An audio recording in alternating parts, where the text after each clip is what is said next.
So what do you find in the syllabus? Can I write in this? Using this pen, open doors. Okay. Can I use the this?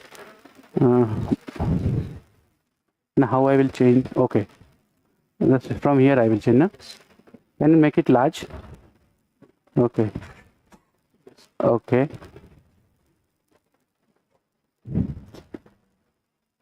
Okay. And then to write, I need from here. Can I use the note? Mic is on. Yes, on.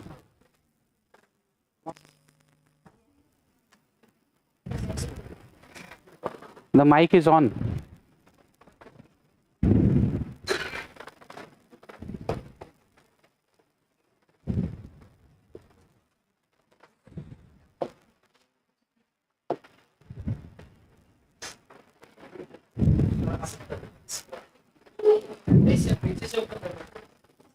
Okay.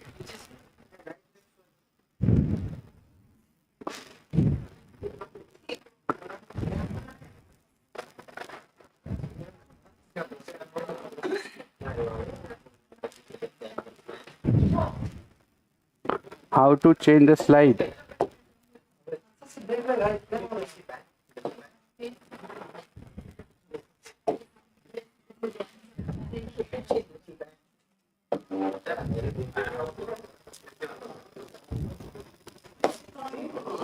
So we can use from here.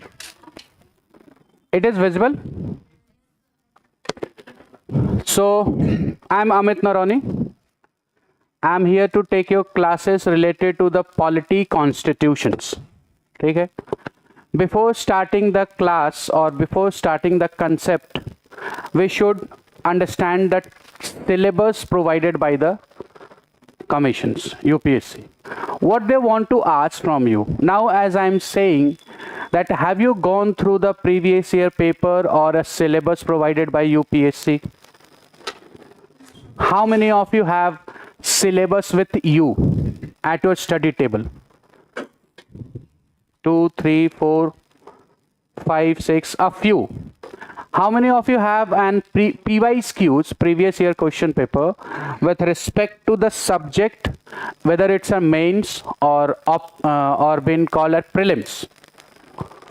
So do you have the PYQs, previous year paper, the exam conducted by the commission? So they have a PYQs. Do you know what is PYQs? Yes. PYQs, previous year questions paper. Now it may have two types of question paper. One is related to prelims and one is related to mains, right? The prelims part, many of us are in a impression that the first stage we need to prepare for the prelims. But when you go through the PYQs or a syllabus, so what is required is not just to prepare for individual step to be cleared in examinations. What is main or I can say what is an important part of the of your selection? Important step of your selection? Do you know that we have a 3 stages? Prelims, mains, and then interview. Which of these 3 steps, out of the 3 steps, plays an important role in your selections? Mains. Why? Because prelims is just an screening. The marks you obtained in prelims is not going to be added in your final merit. It will just screen out or filter out the students who will be appear for the next stage, that is mains. Mains is a subject where you need to show your talent, need to show your knowledge, and the mains is the only stages which will help you to enter into the services and which will also help you to enter into the rank. Because the third stage is interview. That interview is a personality interview. It is an interview about your personality. How you talk, how you behave, how you handle the pressure in most of the pressurized situations. Yes or no? And why it is required that you should be able to handling of pressure? Why it is required? Why it is there is a demand that the candidate should have enough positions to handle a pressure? Because of a nature of your job. When you get recruited, when you get posted, you will be working in a field. Maybe you will be an IAS officer, so you will be handling any district as a DM. Maybe some of you may be interested in IPS. So as a police, you need to handle the law and order, crime in the city. So there you, on the continuous basis, you have to encounter a different set of mindset, different peoples. Yes or no, on a regular basis? Because as an civil servant, you are going to be the pillar of this democracy as a permanent executive. Yes, there are, there are executives, legislature, and judiciary. So you will be a part of executive. So there are again two types of executives. Permanent executive like civil servant, who will be there for the 30 to 35 or 40 years of the services. When you get selected at the very early age of 21 or 22, you will get maximum of 35 to 38 of your age to be get service. Yes or no? And another type of executives are non-permanent or temporary. They are representatives, and they have been chosen or given power by the people to govern themselves. Are you getting my point? Yes or no? So as a being and an executive, and as a being as a permanent executive, it is required that you should have a very active mind. You should be also in a positions to handle the pressure. Right? So as I believe that this journey till your selection is not an preparation, but rather it is an training to handle the pressure. The more efficiently you handle the pressure before selections, it is a high chance that after selections you will be excel in your field, whatever the field you may choose. Many of you are been aligned towards IAS officer, IPS officer, or foreign services, whatever may be there. A foreign service is also an representing of India at the international level in the next country. Whatever you will be posted, so there you are representing India, India's interest, relations with India with another nations. In a Russia-Ukraine war, if you are in a Ukraine, you need to be in a balanced manner. In a Israel-Palestine, the war is going on, yes or no? So as an IFS officer, it is required that you should be at the most or best serving of your nation interest. That to handling the pressure. Am I clear? Right? So because of this, you need to require to handle the pressure as a service nature. So this set of preparations till your selections is just a training to how to sustain and to survive the pressure you've been dealing with. Because this year of this stages of preparations from the prelims to mains to interview and after getting final selections is just nothing but and to who the person who will success in handling the pressure will be succeed in the examinations. Because everyone know everything. It is just required the way how you handle the pressure at the time. Am I clear? Yes. Right? So my main point is that it's not need to prepare separately for each of the stages. If you prepare a mains, it means the requirement today for the mains is you should have a very strong base of concept. This conceptual basis of knowledge is also going to help you to clear the screening. That is prelims. If you have strong hold in your mains topic, whether it's a GS paper 1, GS paper 2, GS paper 3, GS paper 4 or other optionals, whatever you may opt for, that will help you to easily clear the first stages of your prelims, and it will also help you to score a good marks into the final examination, that is mains, which will help you which is going to help you to score a good rank. Am I clear? Yes or no? Right? So we will start with the deciphering the syllabus provided by the commissions, right? And as I said, we will be more focusing on a mains perspective where we need to clear the concept base of each and everything. Now, if you have gone through the previous year paper, how many of you have gone through the previous year paper of prelims and mains both? Recently, 2-3 years back. How many of you have seen the PYQs? No? Nobody? किसी ने नहीं देखा? You have not gone through the PYQs? No? This is, I mean, see.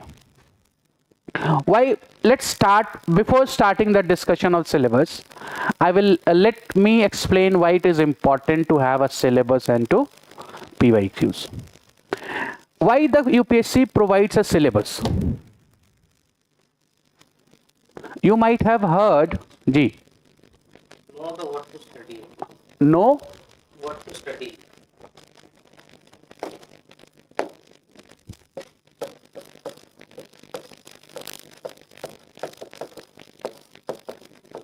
Okay. Anything else? Why do we need a syllabus? The syllabus let you know what you need to do, what you need to study. What PYQs help you? What not to study. The importance of the two is what to study is equally important what not to study, because you might have heard that whatever comes below the sky is been asked in examinations. Endless. The syllabus is endless, but no, it's not endless. They never go beyond the syllabus. And how you will get an idea that what they were trying to ask? But there is no repetitions of questions in UPSC. Have you seen a repetition of questions? No, but there always are repetitions of topic. But there always will repetitions of important sections of each of the subjects.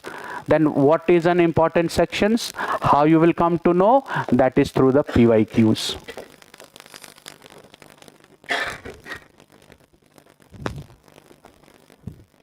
Current event. How they are choosing the important topic in the examinations. This will give you an idea. So this is an importance of PYQs. If you have clearly mastered the PYQs of prelims or mains, it is a high chance that 70% of your preparation has been done. Only by mastering the PYQs. Now, how to master the PYQs? By practicing. Prelims, by practice those questions, analyzing those questions. Why I am getting wrong answer? Why the answer is not A or the B? To understanding the PYQs will help you to understand what not to study. Out of the given 10 topics, suppose UPSC has given a 10 topics in a subject, right? It is not feasible that they will ask all the 10 topics in one single examinations. Yes or no? Are you getting my point? This is similar to that of your examinations of college or engineering, where you might be have a series of number of topics, but in examination there are 4 or 5 questions. So it is not feasible that all the topics will be asked. It's not logical, na?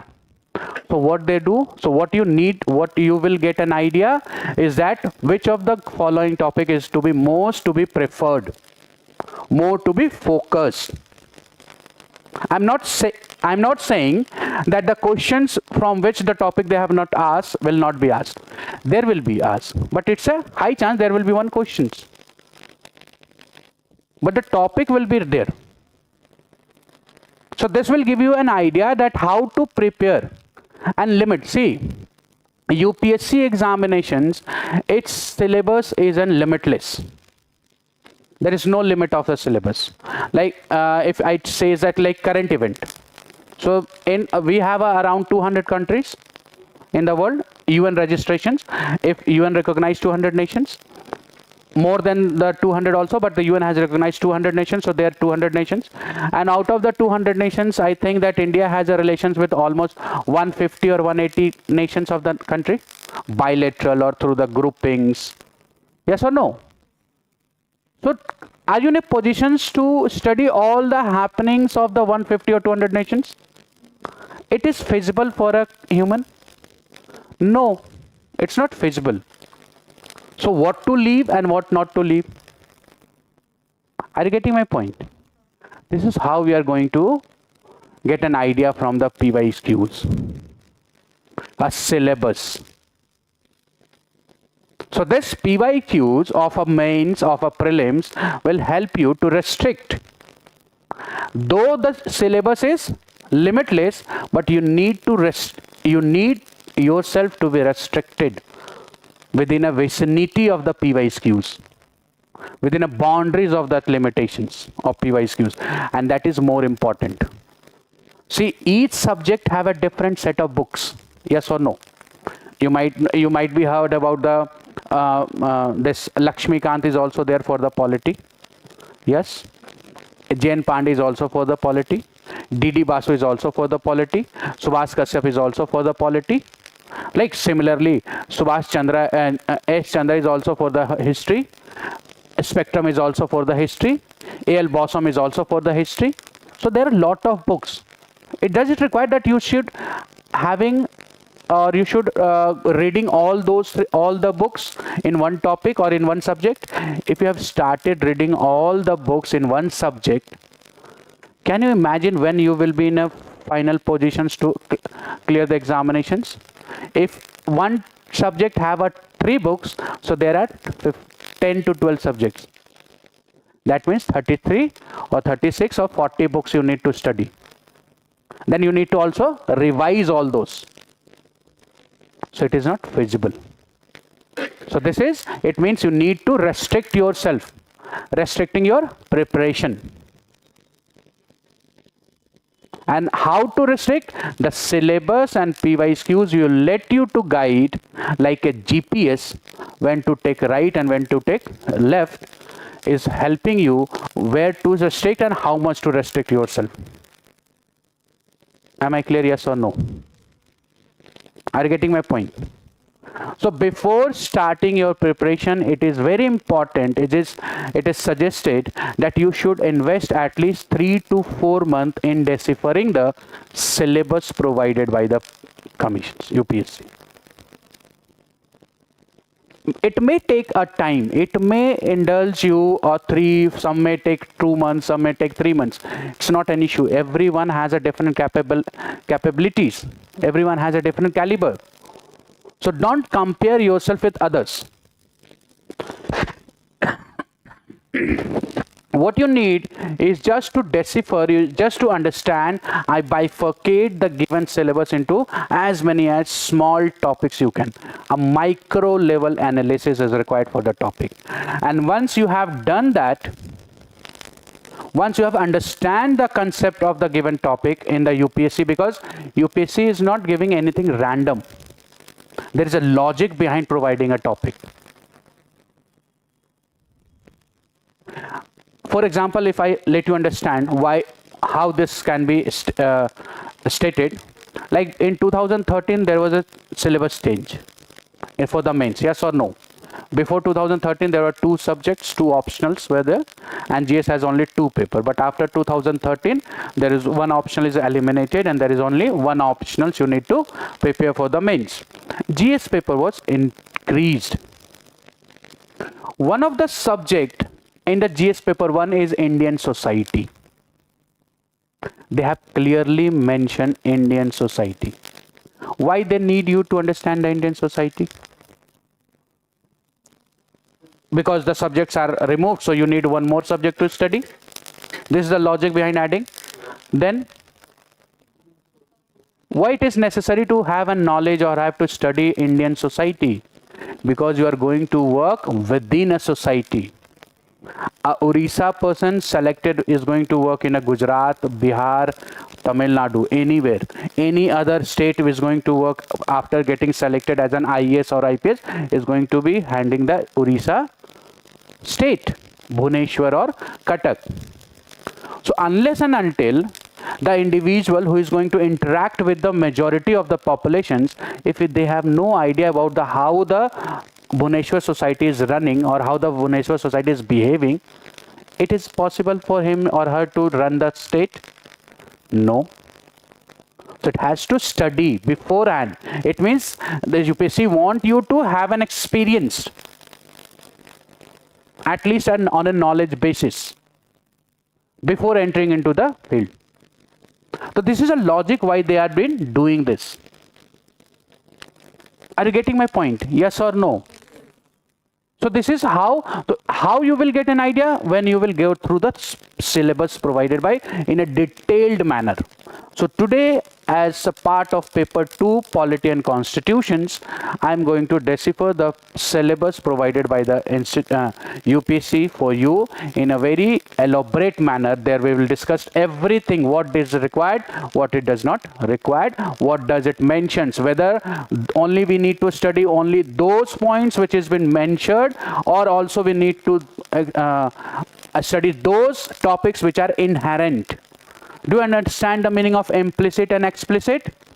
Explicit clearly mentions, you can visible, you can feel, but implicit need to derive from the answer statement. So we are going to do this for you. Is it clear? At this end, I will also let you to know what you can study by yourself. Okay? So let's start. Shall we start? Okay. So chaliye.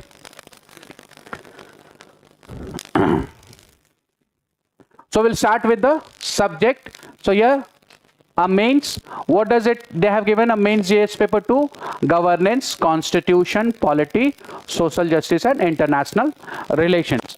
So we are mostly dealing with the constitution and polity. So starting with the very first, constitution and polity. What does the constitution and polity? Why the commission has mentioned constitution and polity? Why not polity and why not only constitutions? So by mentioning constitution and polity, what the commission wants from you? Anyone? I'm not asking a definition of constitutions. I'm not asking a definition of polity. I'm just asking why they have mentioned a topic constitution of polity. Why not polity? Why not constitution? Why there is a mention of constitution and polity? Are you getting my question? Yes or no? What they want to indicate from this? So what is constitution? It's a no, I'm not asking about the definitions, but constitution is book, theory, yes or no? So many of you, all of you have been given a practical and theory in class 10. Mostly if you have till 10, we all have taken a science. After 10th, there is either you are going for the science, commerce or arts. So but after 10th, you have various branches. But till 10th, you have everyone is science been taken, right? And also you have been appeared for theory and practical, right?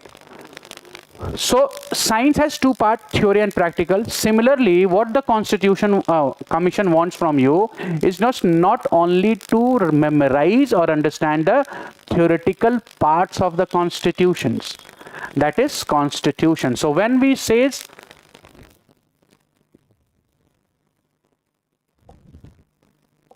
constitutions, it means we need to study the theory of the constitutions.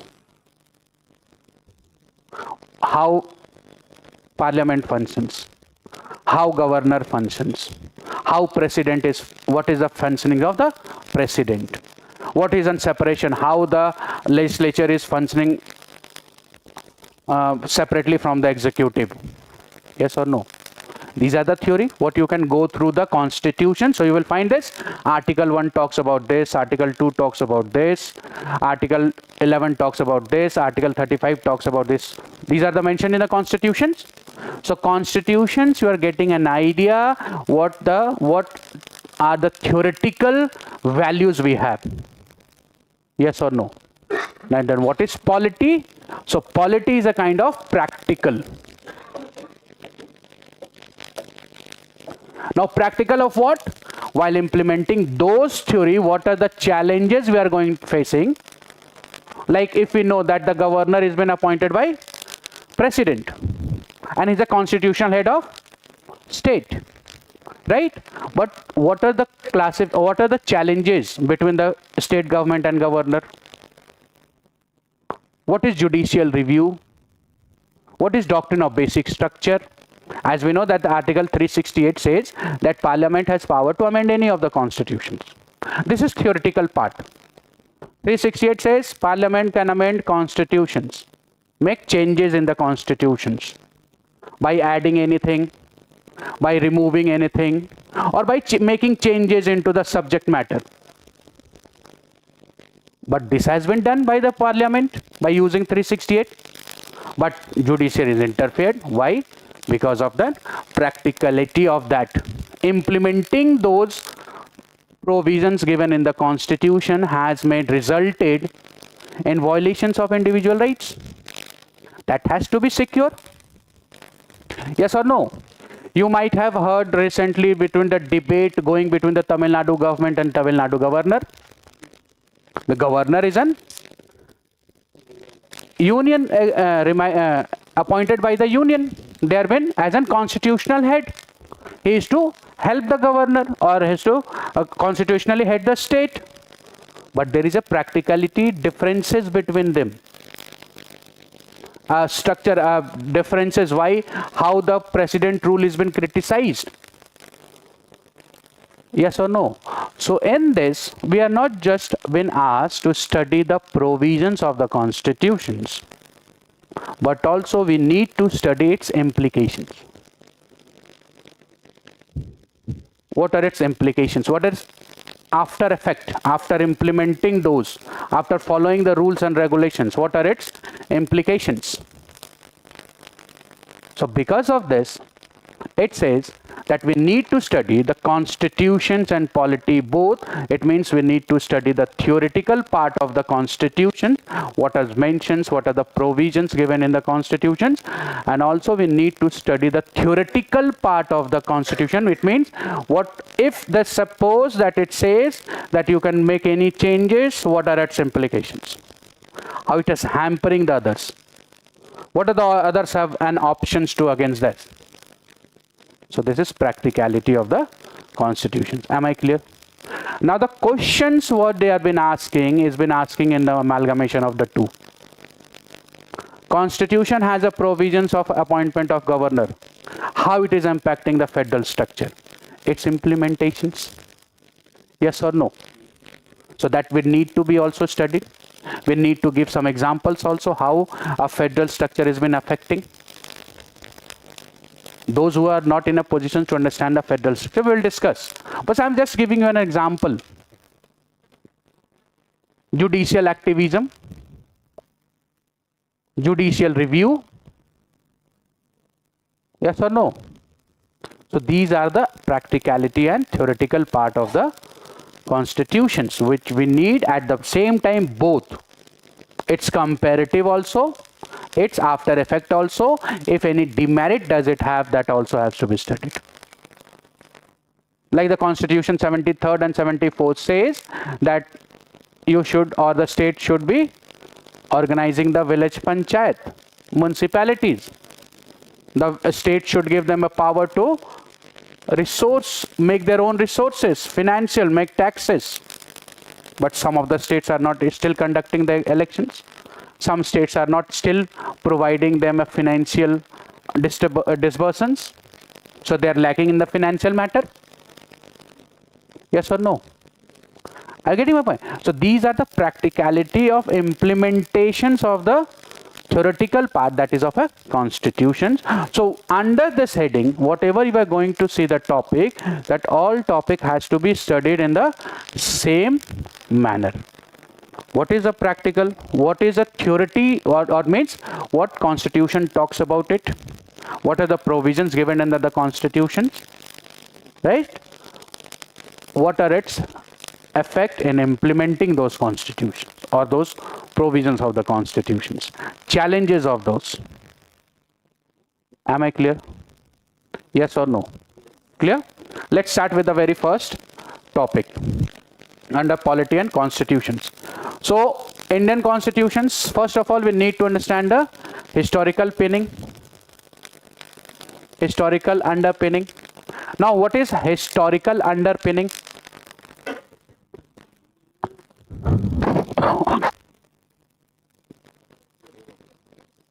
Evolution is another topic.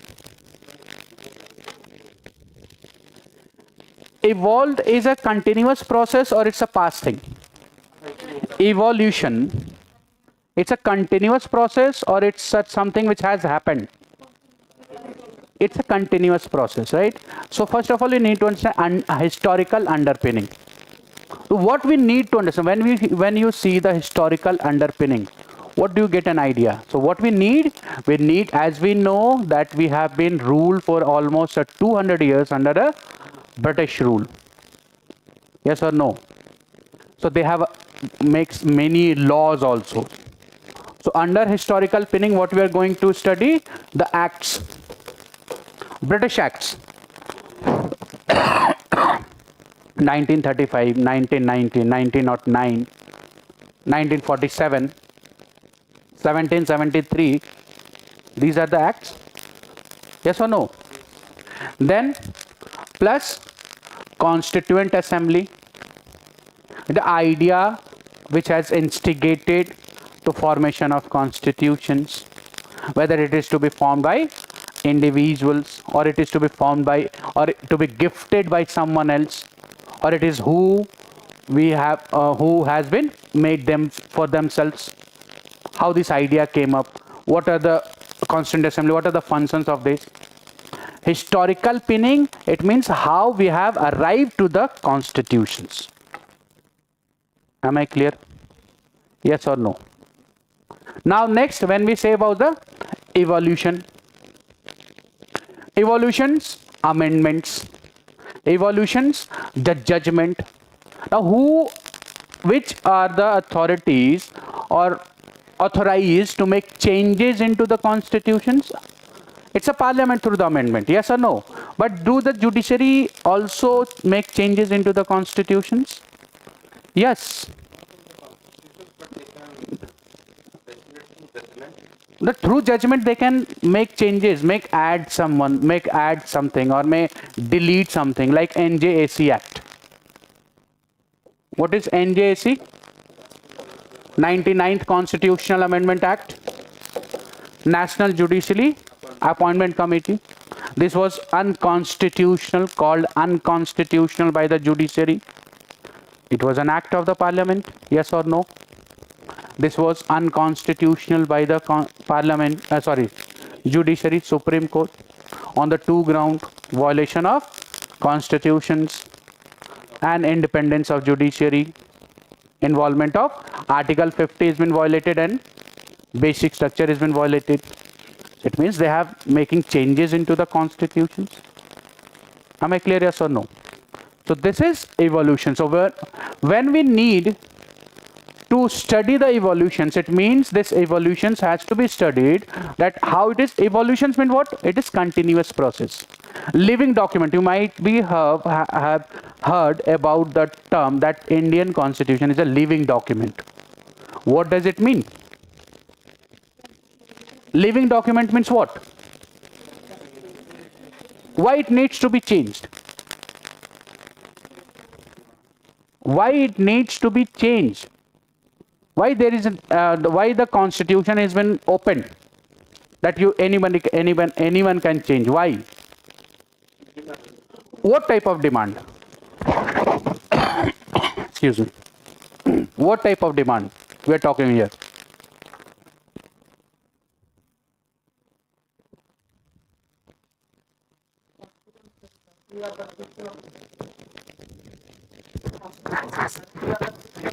Yes, we are people of India, yes. Then, but why it is necessary to have change? To cater the new generation aspirations. We are changing generations, yes or no? When our constitution was made, that was a different generations. They have a different aspirations. That time there was no phone.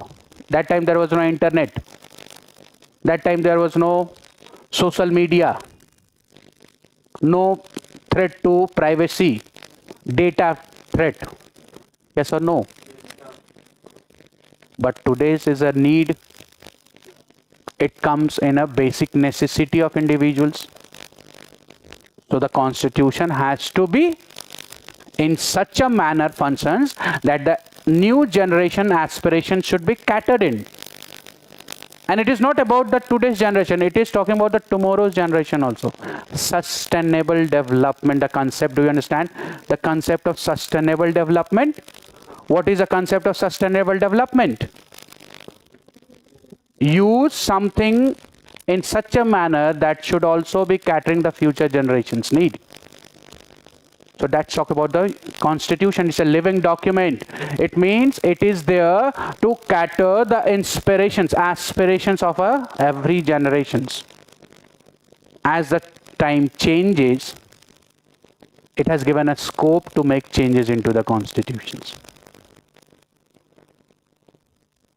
Until the document, Indian constitution is evolving, it will live for longer. Yes or no? Once you close the door of making changes or catering the aspirations of a future, it means the future generation is going to reject the document which is not useful for them.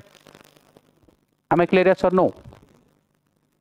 So to make it useful, to make it in happening, it is important that it should always be in evolution process. So what we need here, we will need to study the amendments, changes, process, impact of those amendments,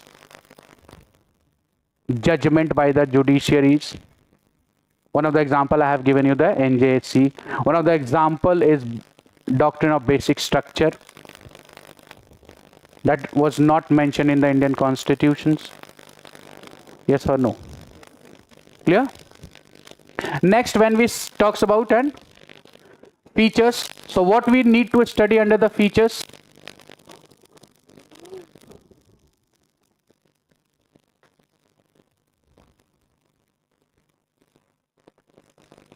What we need to study in the features?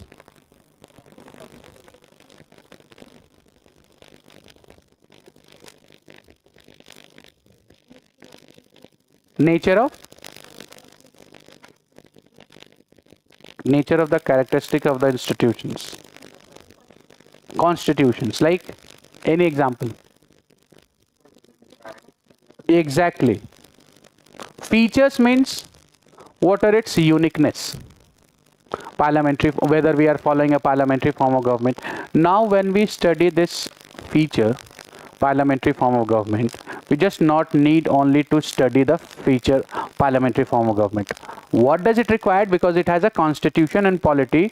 So in this we will studying the comparative politics also.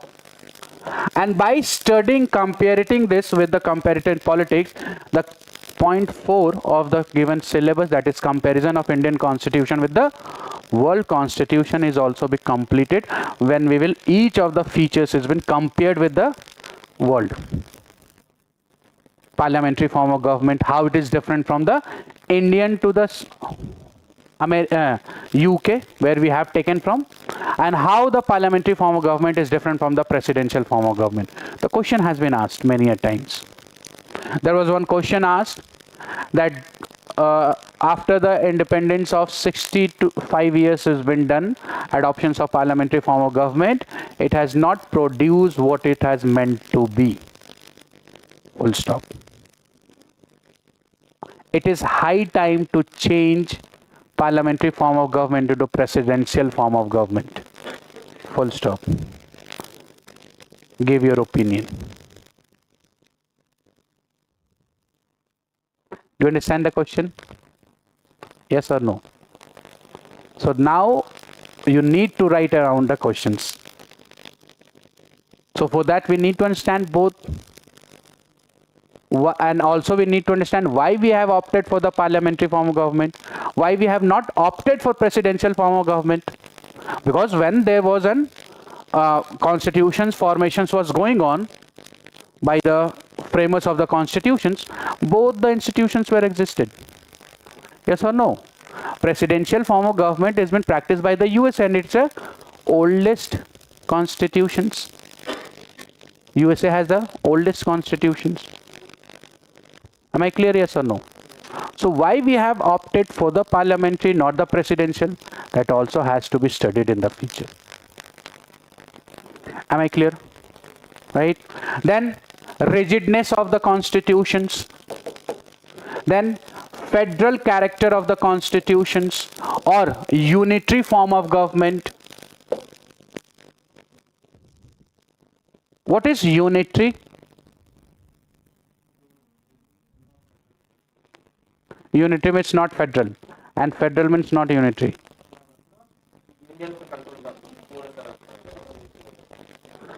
तो India में union का control नहीं है.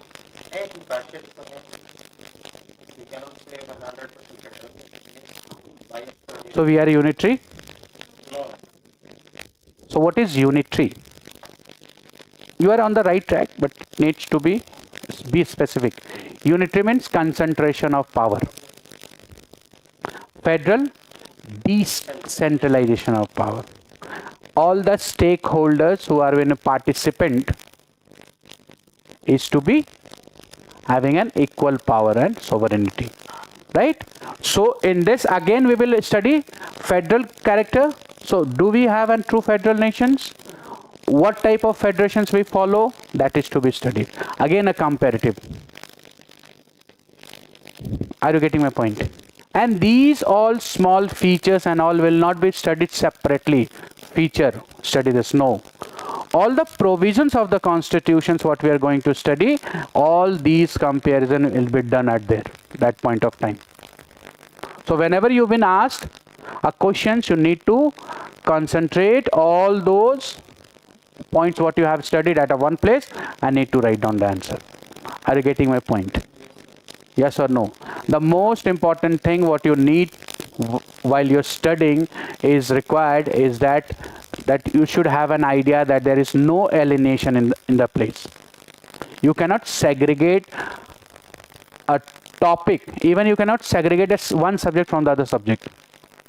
You cannot segregate history from polity. You cannot segregate economy from polity. You cannot segregate economy from the history. So now they have been asking a questions which has been interlinked between the subject. So questions will also be like an interlinking of the topics. Are you getting my point? So that has to be developed a practice how we need to understand and need to interlink the topic while studying by practicing. Am I clear? Right? So this is features. Next is amendments. Important amendments, 42nd, 44th, 99. What are the judgments given on that? Take. Now next is significant features and provisions. Now when we talks about a significant provisions, what does it mean? Significant provisions of the constitutions.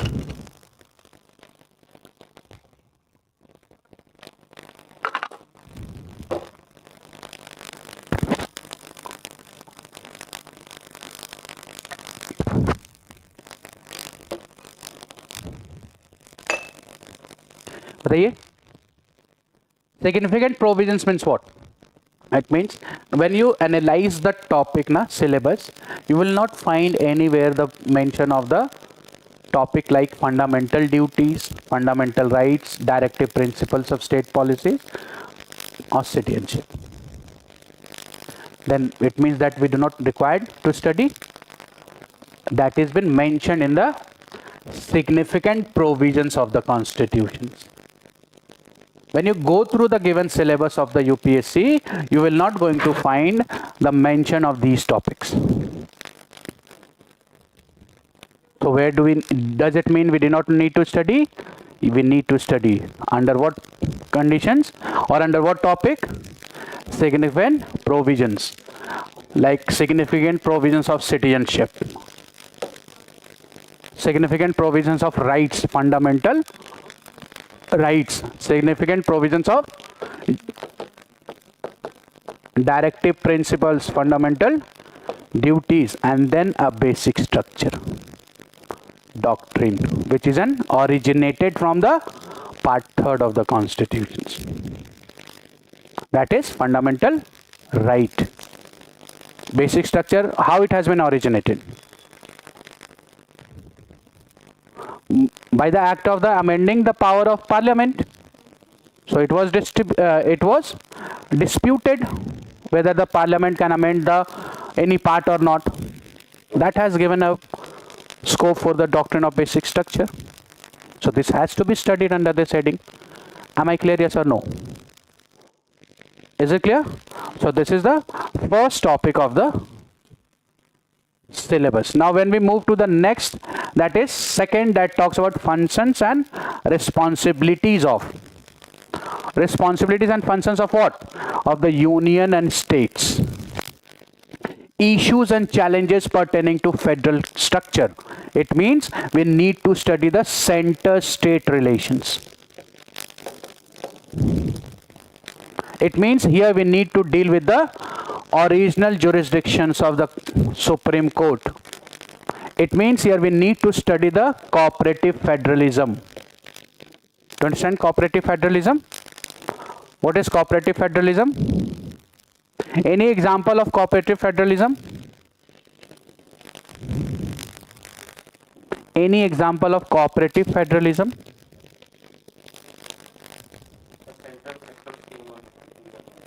That's a cooperative federalism.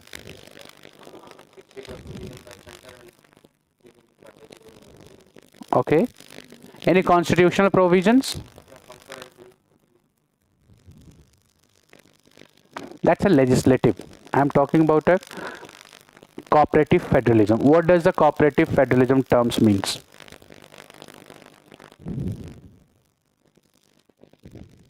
What is the term cooperative means? Corporations, right? Corporations means what?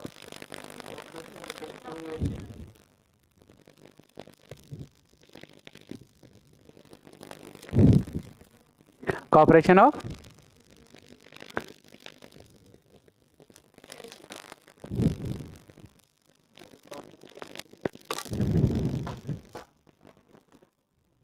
बोलिए, बताइए.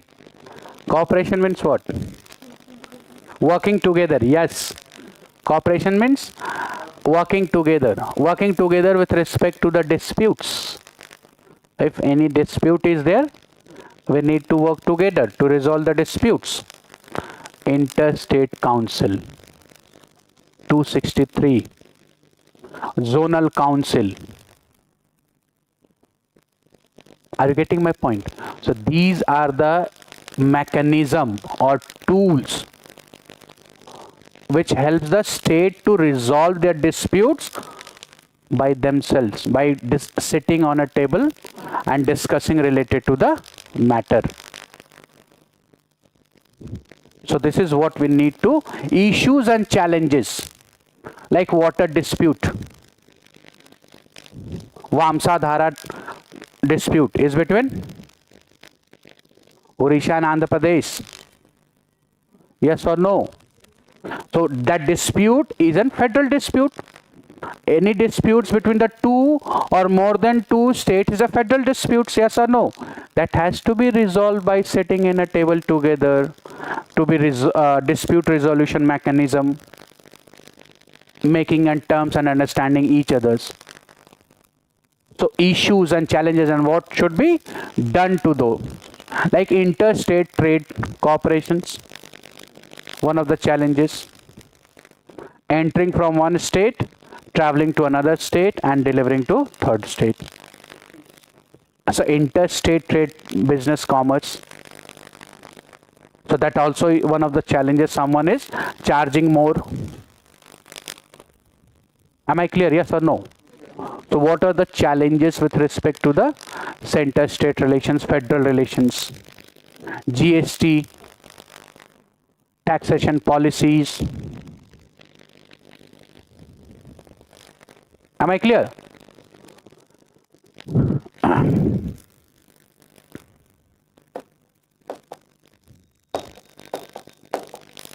Clear? So functions and responsibilities of union states. So what is the responsibility of union? What is the responsibility of state in maintaining those federals? Like the responsibility of union is to have an watch on the state, whether the state is functioning according to constitution or not.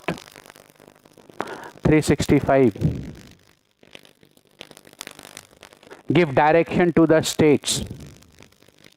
If the state is not functioning or not adhering to the direction of the state or the union, impose precedent rule.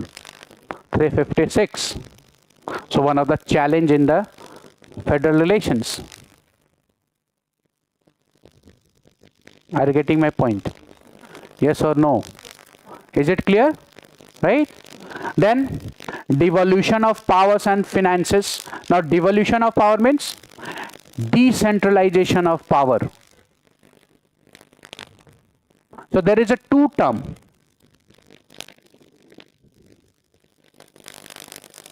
So we do not have an this note, na? Plain page. Do we have a note? Can you please help me?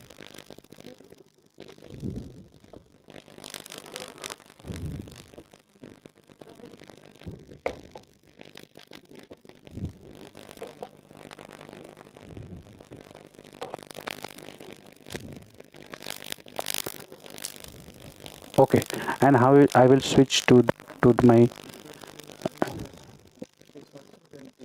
Okay, directly we are not in the position to switch. So here to this, and then here to no, sorry.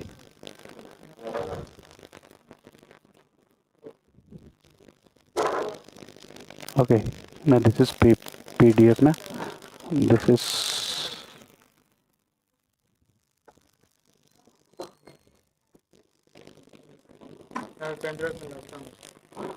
today we will manage. From the next class we will do this. So if I need to go back now, I have to click here, then to the PC.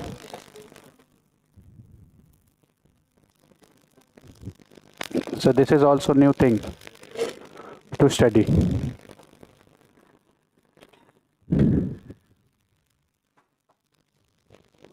So let's see now what we are discussing. Yes, thank you.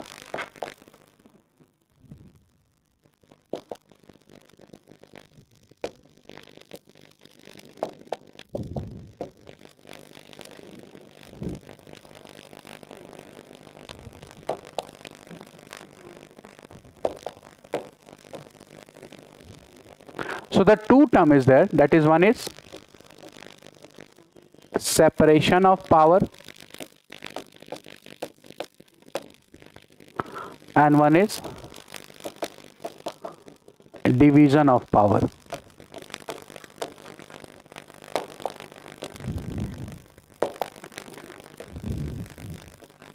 Right? It is visible. Now what is the two term is similar, or is a difference between the two terms? What do you think? Both the term are similar or been used as an alternative, synonyms simultaneously, one is used in place of another, or there is a difference between the two terms? Difference? So both the terms have a different meaning? Okay, yes. What is the difference? So when we talk about separation of power, what do we mean by that? Separation of power means what?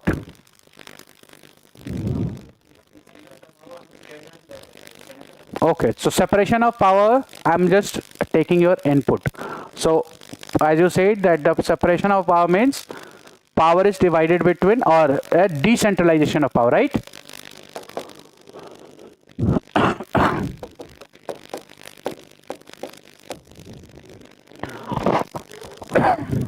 As you said. And what is division of power?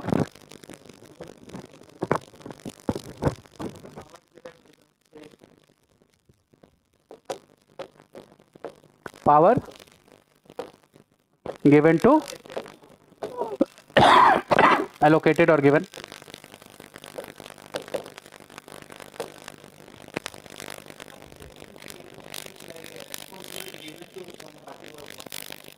A responsibility given to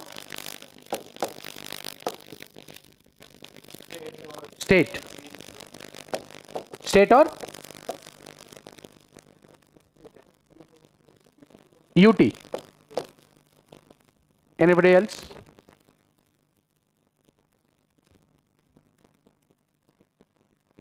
Don't write this. As I said, this is an input. तो पहले सही है या गलत, पहले ये तो देख ले, फिर लिख लीजिएगा. Anybody else? Anybody else want to add anything in this or to make changes into this? Nahin? No, I'm not talking in the terms of two countries. Ji, sir, you are saying something.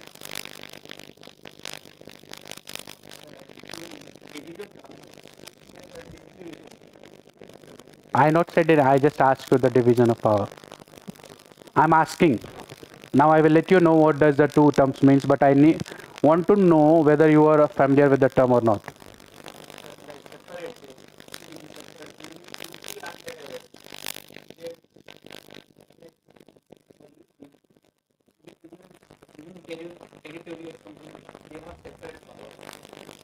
So they will come under what?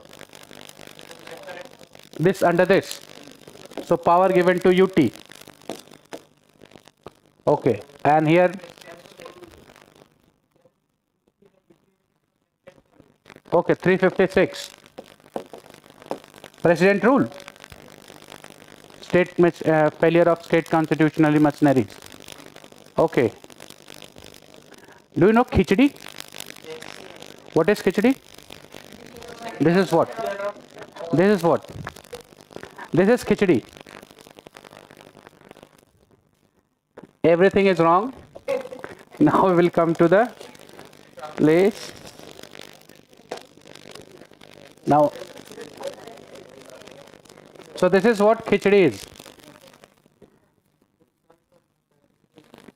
Now we'll try to cook up biryani special.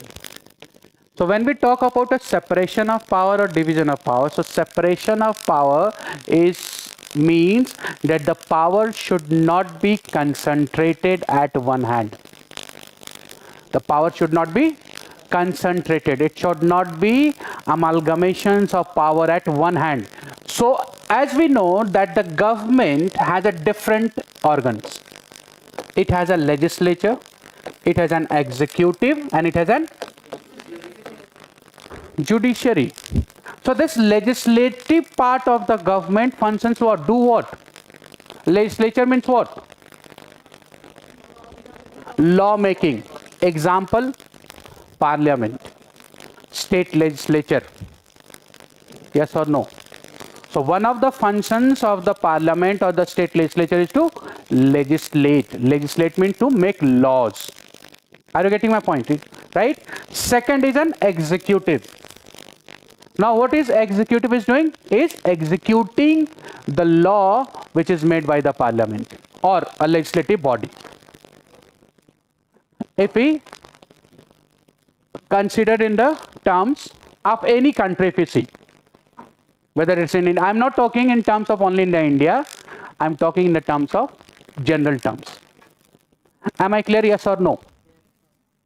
So legislative, it doing what? It is making law, and executive are those who are implementing those laws, as I started the class by referring you as an permanent executive. Do you remember? So it means that your job is to execute those laws. Judiciary is there. What? To judge. The power of executive and legislature should not cross the limit. So when we talk about a separation of power, it means we are talking about the power should not be concentrated into one hand. It should not be given to the Prime Minister, or it should not be given to the President, or it should not be given to the Parliament. So all the organs, as we know that the government have three organs. First, they will form the law. So the next organ should be to implement that law. Third organ is to judge whether the laws which they have been made or they are been implemented should not be unconstitutional, should not be unbrindle. That should be a limitations, and that all these functions should not be performed by single hand. If all these functions were performed by a single person or a single hand, a justice would be delivered. Justice होगा? नहीं. Because the power is concentrated at one hand. So to make justice fair, reasonable and just, it is necessary that the power should be separated among the organs of the government. This is separation of power. Am I clear? Yes or no? ठीक है? Now when we come to the division of power, now if we take an example for separation of power. So Constitution's Article 50 talks about what? Article 50 of the Constitution talks about what? Separation of executive from judiciary. Directive principle of state policies. Part 4th of the Constitution. Article 50 is talking about separation of executive from judiciary. And on the basis of this, the judiciary has called NJC Act as an unconstitutional, because NJC Act violates the Article 50 of the Constitution. Am I clear? Yes or no?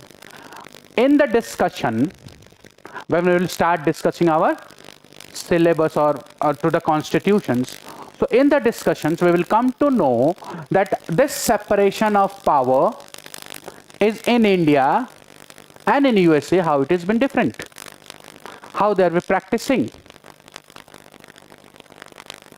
Are you getting my point? So in the general concepts, when we talk about a separation of power, it means we are talking about the power should be equally separated or among all the organs of the government, whether it's a central, it's a union government, whether it's a state government, it does not matter. At all the level of the government, the power should not be concentrated into one place, one hand, or into one authority. If that happens, so that will be against the natural justice. It will culminate into the dictatorship. Because see, why anyone becomes dictator? Why the Hitler become dictator? Mussolini become dictator?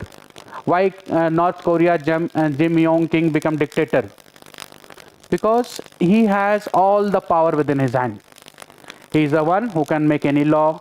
He is one who can execute. He is one who can judge. All the law is one hand, making him the superpower, making him the dictator, leads to the failure of the system. Yes or no? It is unjust, unreasonable, and unfair, not fair to the applications of that law to the individuals. And natural justice has not been served. So to do this, it is necessary that all the organs, there are three organs in the government, legislature, executive and judiciaries, have to be, the power should be given them among the all. So if one of the organ try to surpass the other two may restrict them. Yes or no? Are you getting my point? Is it clear? Now moving to the next. Now when we talk about division of power, so division of power is a decentralization of power.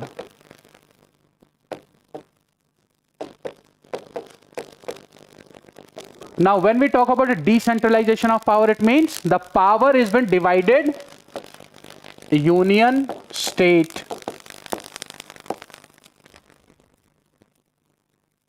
and this division of power is a feature of federal system. Now when we talk about a federal system and unitary system, what does it mean? Unitary concentration of power at one place, like UK, United Kingdom, or India before independence. The provinces has no power among them to do anything. The power has been deliberated by the governor general to the provinces. आप ये कर लो, आप ये कर लो, आप ये नहीं कर सकते, आप ये नहीं कर सकते. Means the provinces or the units of that state is not been free to do what they want. They will perform only such duties, they will exercise only such power as they are to be delivered or deliberated or given by the higher authority. This is concentration of power or a unitary form of government. Am I clear, yes or no? But when we talk about the federal systems, federal systems means, what the term federal means? Federal means an agreement. So all the stakeholders in the government, union, states, they all are been free to perform their own functions, respective responsibilities. They are not been curtailed, or they are not been bounded, or they are not been controlled by the higher authority. Are you getting my point? So this federal system is a power of division of power, where all the participating government is been free to perform their own duty, is been responsible for their own maintenance of law and order. Yes or no? And how this division of power has been shown in the Indian Constitution? By giving the 7th Article 246. Now what is 7th schedule? What is 7th schedule?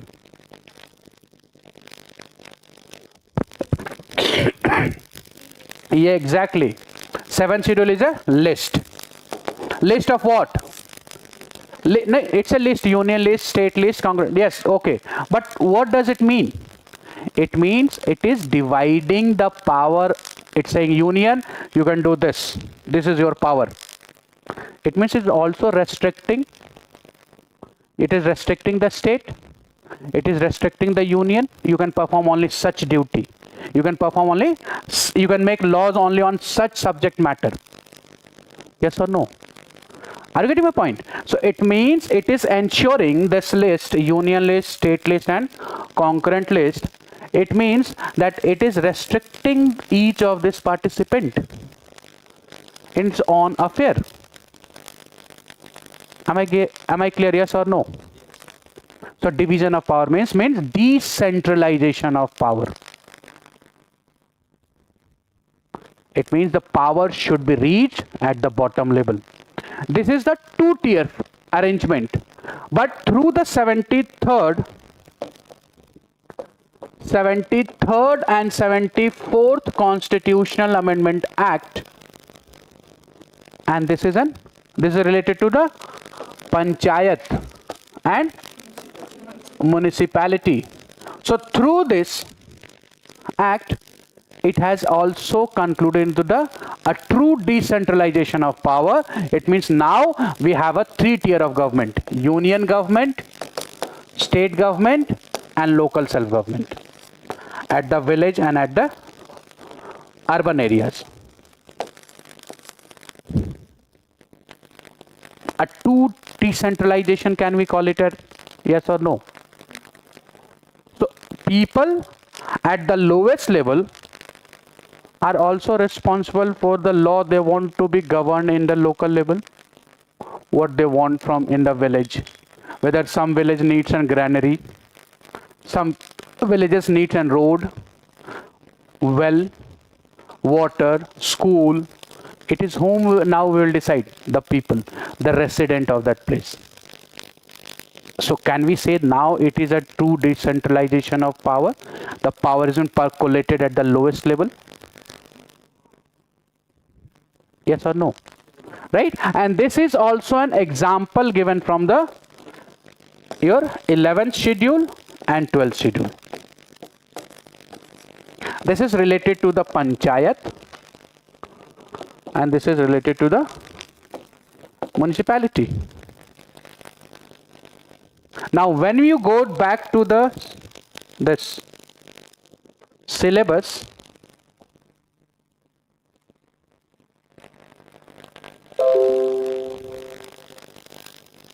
when you get move to syllabus,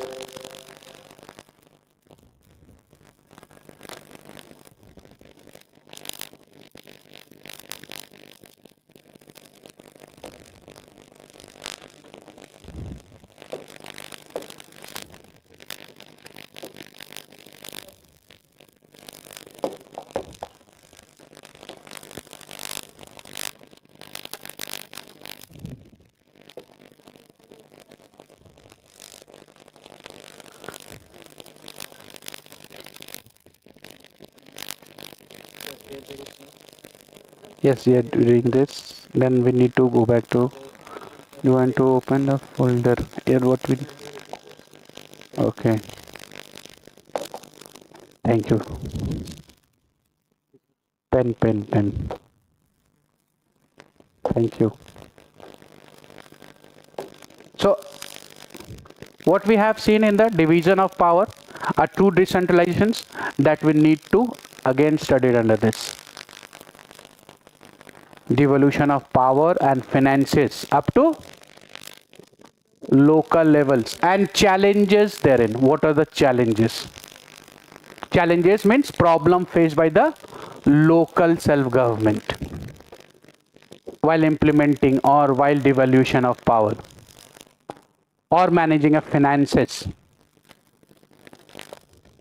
So this has to be studied under this. Are you getting my point? So one, the concept separation of power and division of power you have understood at one place, that has to be implemented into another place also. This is how you need to link each of the topic in answering the questions. Am I clear, yes or no? Any doubt? Clear? Now if we move to the next is separation of powers. Just now we have seen separation of powers between the various organs, dispute redressal mechanisms. So now what is dispute redressal mechanisms? What is dispute? Conflict. Redressal means solutions, and mechanism through what terms or through what tools that the dispute or the this problem has been resolved with the separations of power. Judiciaries, how they can be managed, clear? And institutions related to that, like dispute tribunals, interstate council, Lokpal, Lokayukt, CAT. These are the redressal mechanisms. Yes or no? NHRC, National Human Rights Commissions. These are the dispute redressal mechanisms. Am I clear? Yes or no? Next is comparison of the Indian constitutional schemes with that of other countries. Now with that of other countries, and we know that there are 200 recognized nations by the Union. So we are going to study, or we have to study, the comparison of Indian constitutions schemes with all the 200 nations? No. Then how we can decide? First, those features which we have borrowed from the other constitutions, we need to have a distinctions.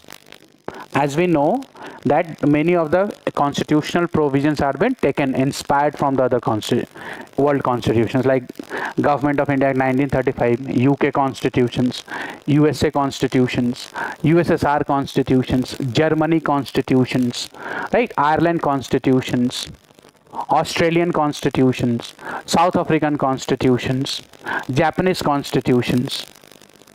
So there are the constitutional schemes from which we have been inspired. So that has to be that inspiration, that mechanism. So how we will do this? So does it require that separately this has to be done? No. So when we study about the president,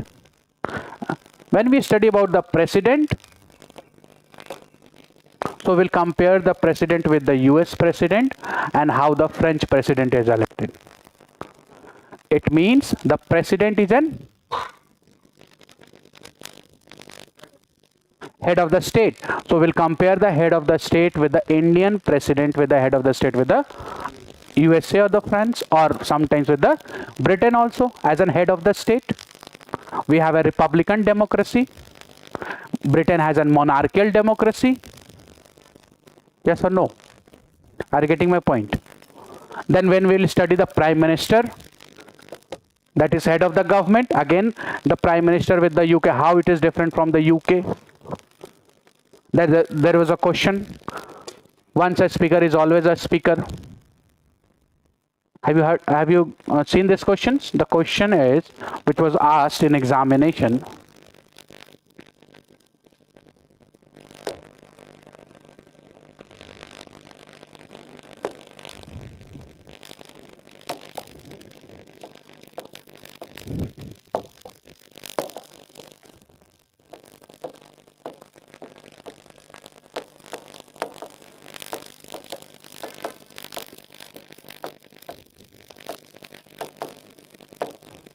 This was a question asked in mains. Once a speaker is always a speaker. Now you need to comment on this.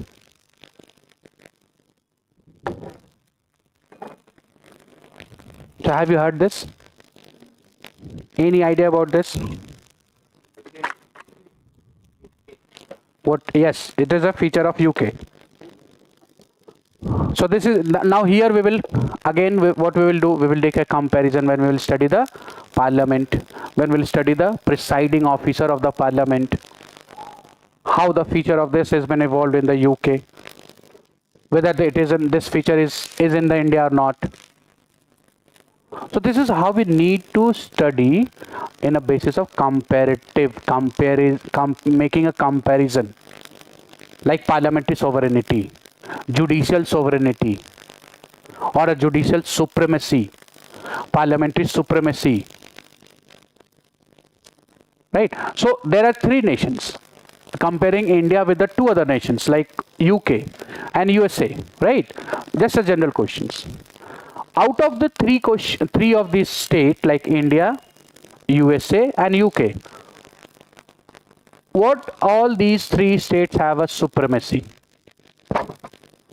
I am giving the options. Do you understand the questions? Yes or no? I am giving the options. Parliament, constitutions and judiciary. Out of these three, parliament, constitutions and judiciary, which of the states, all the three states, that is India, UK and US, having a supremacy of which? Constitutions, parliament. You said parliament, you said constitutions. Anybody else?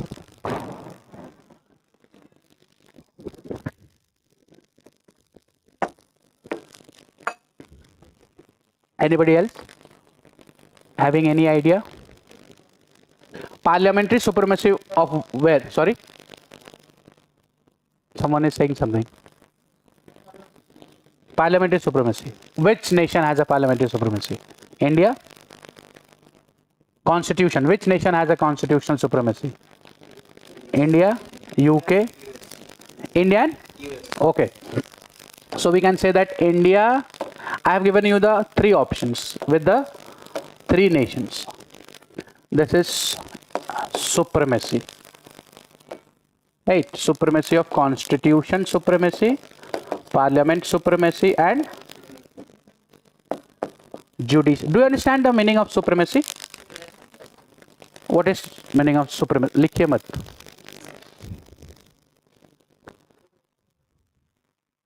What is supremacy?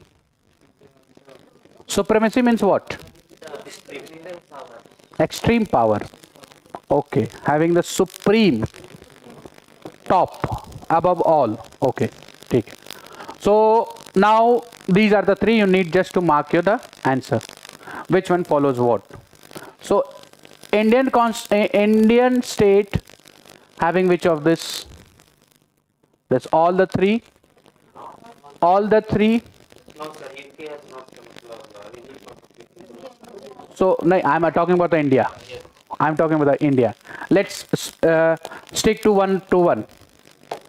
So in India states which it has a constitutional supremacy, it has a parliamentary supremacy, it has a judicial supremacy. Okay. USA. It has a constitutional supremacy, parliamentary supremacy.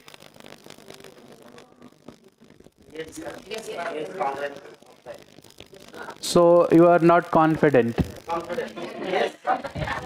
है ना? Judiciary? Parliamentary. Judiciary, but the whole class is not answering in one voice. Judiciary? Do the USA has a judicial supremacy?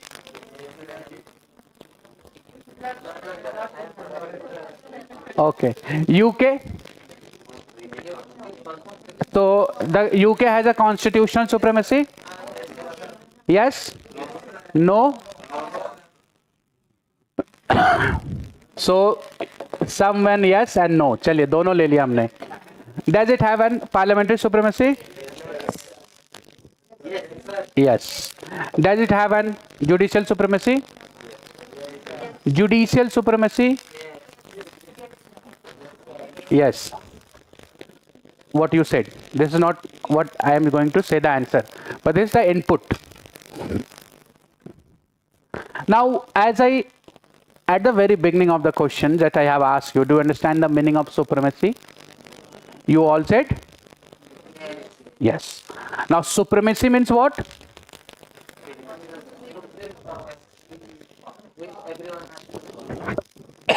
Supremacy means at the highest top level. No law or no one is above that, or having an extreme power, or having an uncontrolled power. This is supremacy. Layman language में अगर हम बात करें तो yes or no? तो answer जो आप लोगों ने मार्क किया है वो तो लॉजिकल है ही नहीं, क्योंकि तीनों तो सुप्रीमेसी हो ही नहीं सकती. किसी एक को ही होना होगा सुप्रीमेसी. आपने यहां तीनों सुप्रीमेसी बताया है.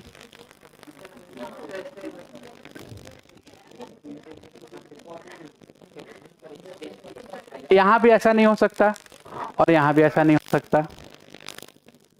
So this we will understand when we will do the features. We will try to understand when we will do the judiciary, fundamental rights and parliament, amending power. This all we will understand when we do the part third. So when we talk about a supremacy, so India does not have a parliamentary supremacy and judicial supremacy. India have a constitutional supremacy. What does it mean? It means each of these two, parliament and judiciary, they derive their power from the constitution and they are not above the constitutions. Supremacy means this, yes or no? At the top level. No one can be above the that. But this is constitutional supremacy. And many a time the judiciary has established this, that India has a constitutional supremacy. It means that the parliament, neither the parliament nor the judiciary can overpower the constitutions. Am I clear? Now when it comes to the USA, it does not have constitutional supremacy, it does not have parliamentary supremacy, it has a judicial supremacy. We will see how. Right? Now when it comes to the UK, so UK does not have a written constitution, so वहाँ तो हो ही नहीं सकता. UK पास तो constitution ही नहीं है. They do not have unwritten constitutions. Unwritten constitutions.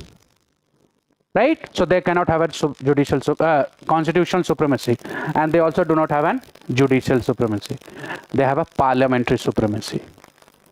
आप किसी भी institutions के supremacy का अंदाजा कैसे लगा सकते हैं? How can you get an idea, or you can say that this is a supreme, or this is supreme authority in not only the institutions but anything else? आपके जैसे घर में भी your father is supreme power, mother having supreme power, grandparents having supreme power. On what conditions or ground you can say that? कुछ तो tools होगा ना to understand the supremacy, yes or no? ऐसे तो नहीं कोई भी कुछ भी कह दे. There should be some mechanism to derive the supremacy of an institutions. So what should be the ground? So at all these three states, the ground is only the rights, human rights, fundamental rights. So when we will discuss the fundamental rights, we are going to discuss this, that which of the following. Why, as I said, the UK has a parliamentary supremacy. Now why the UK has a parliamentary supremacy? Because the rights in the UK are at the mercy of the parliament. Now I will let you understand through the different example. So there are three organs, as I said. When we are talking about that supremacy, it means we are talking about the organs of the state, right? So out of the three organs, one is legislature, executive and judiciary.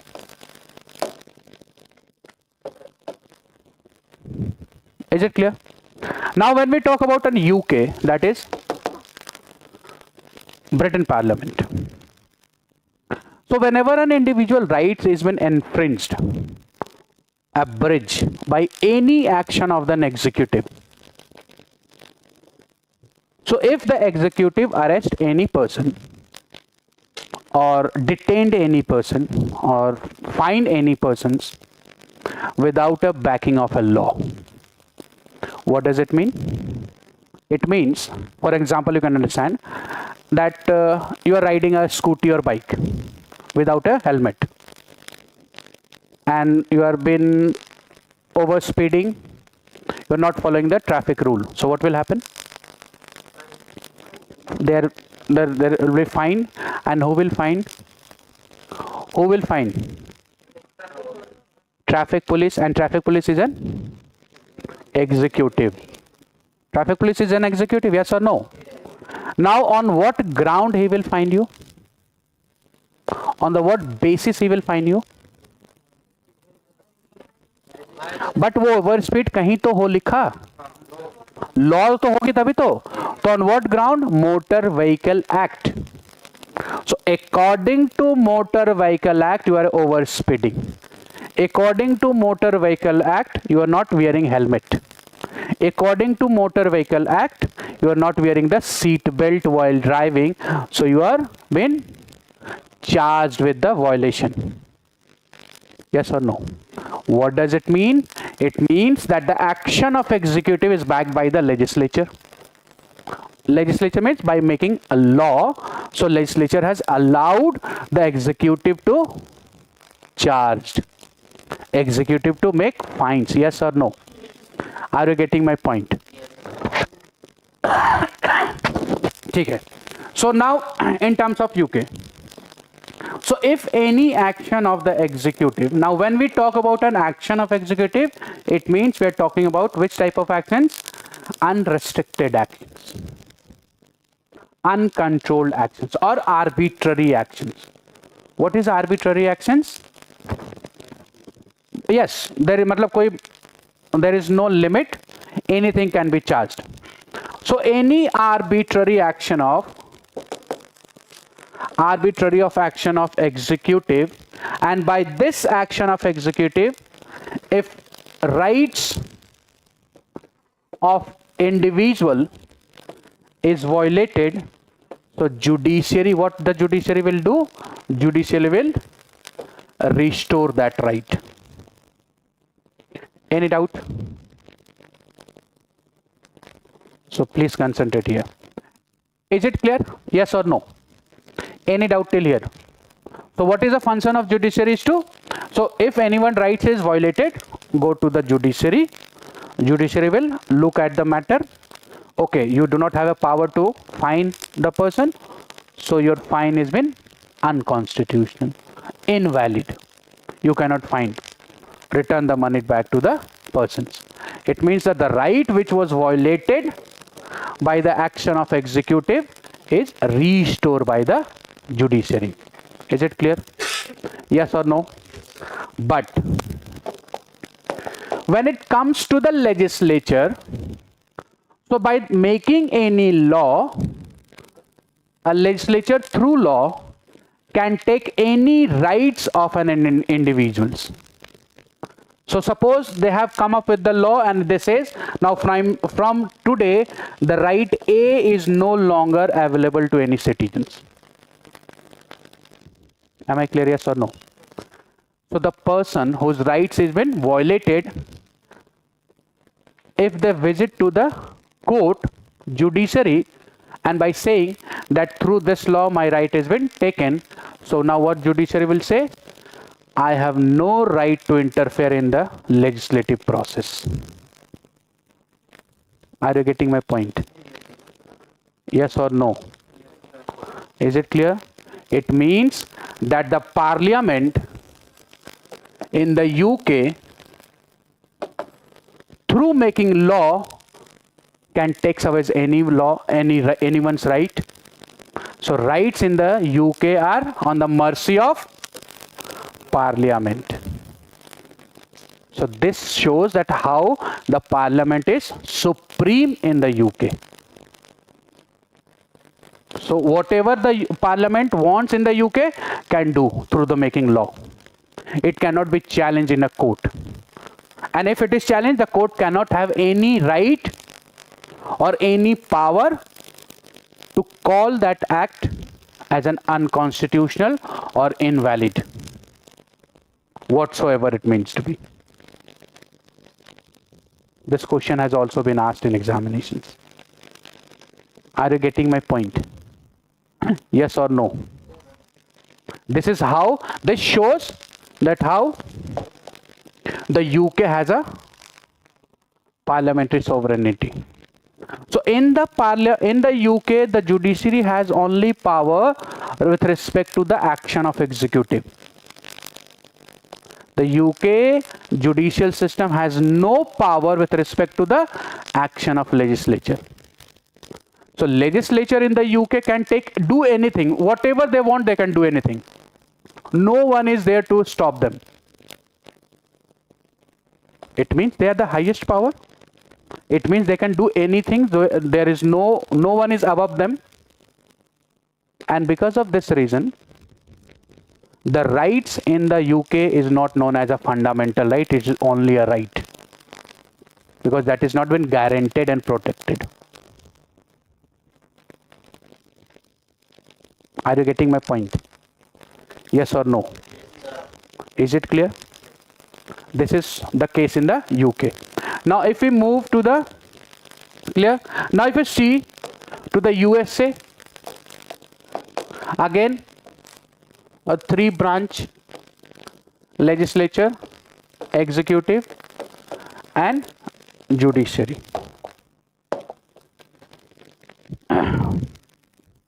So this is unlike the UK. Means similarly to that of an executive power in the UK, whatever the unbridled or arbitrary action of the executive, if it violates any of the rights of an individual, that is to be restored by the Judiciary. Is it clear? That's we have seen. Right? So any arbitrary action of executive, if it's violate the individual's rights, that right is to be restored by the judiciary. So this is similar with the UK. But unlike the UK, any act of the legislature, if it violate the rights of an individual, that right will also be restored by the judiciary. So till here it is clear, right? Yes or no?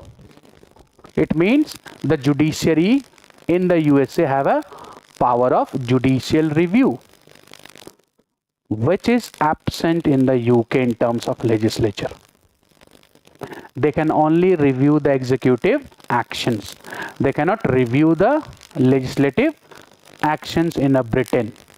But in the USA, they have a power to review the actions of both legislature and also to the executive. It is getting. Are you getting yes or no? Clear? But how this makes a judicial supremacy? It has one more step under which it goes beyond, and which says that this judiciary has a special power. Judiciary has a special power, and that special power means that it is not a parliament or an executive. It is not a legislature or executive who make changes into fundamental right, who suspend the fundamental rights, who amend the fundamental rights. So which authority in USA amends the fundamental rights or suspend the fundamental rights? Judiciary.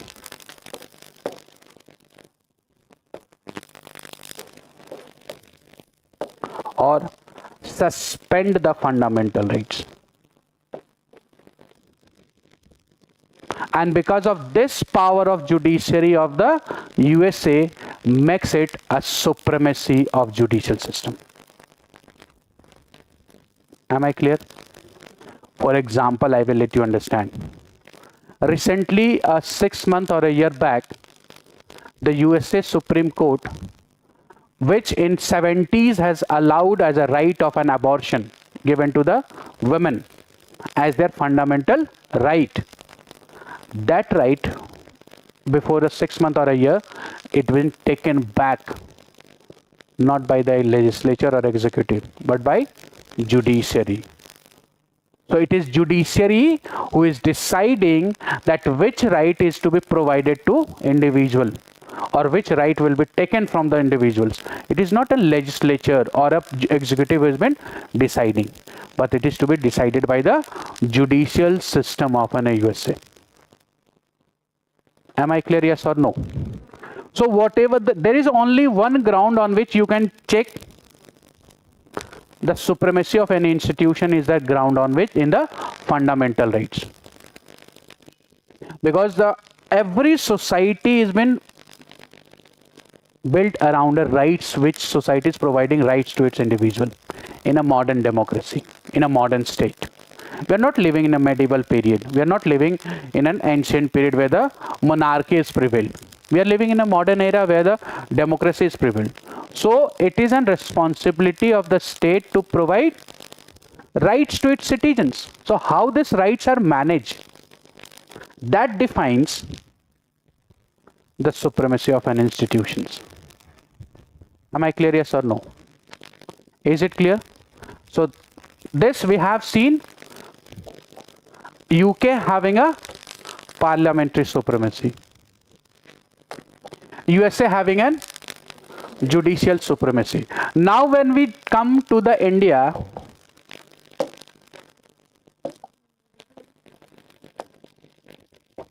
so again there are three organs: legislature, executive and judiciary.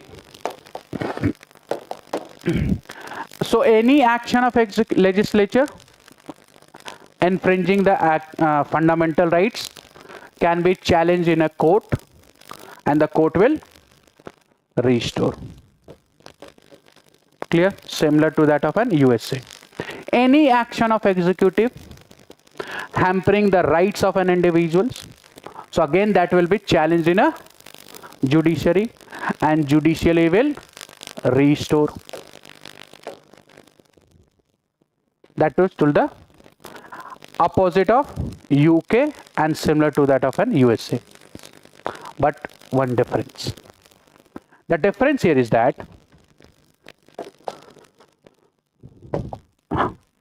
judiciary has been restricted only to judicial review power. The power to manage the rights of an individual is given to legislature. It means the action of this and this will be checked by the judiciary and making a balance between them. So judiciary is not involving in the legislative portions. It is not it is not making any law. It is not making any rules and regulations. It is not amending the constitutions, but it is restricting, and it is ensuring through the power of judicial review that constitution should be supreme in India.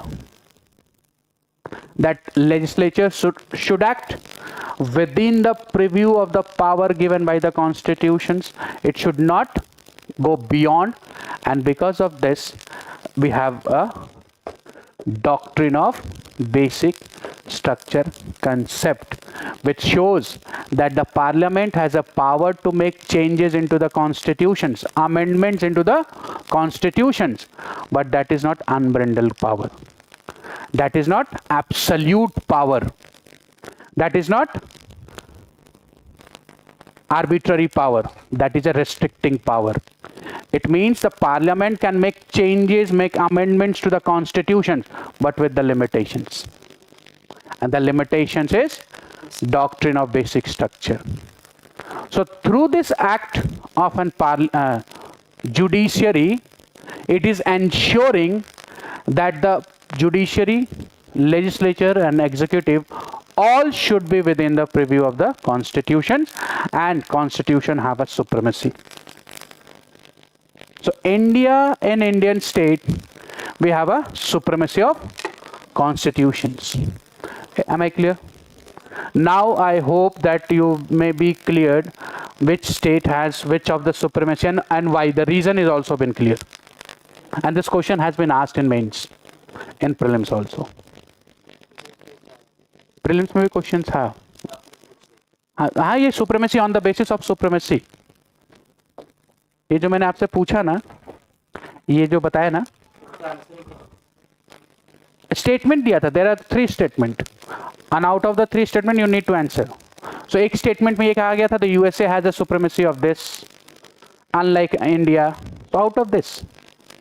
So this is my point. What you need to do is just go through the PYQs. After this class, after the today class, you need to have something, a little resources with you. That I will let you know what kind of resource, but very little resource. But that is an important. Yes or no? So it is clear, right?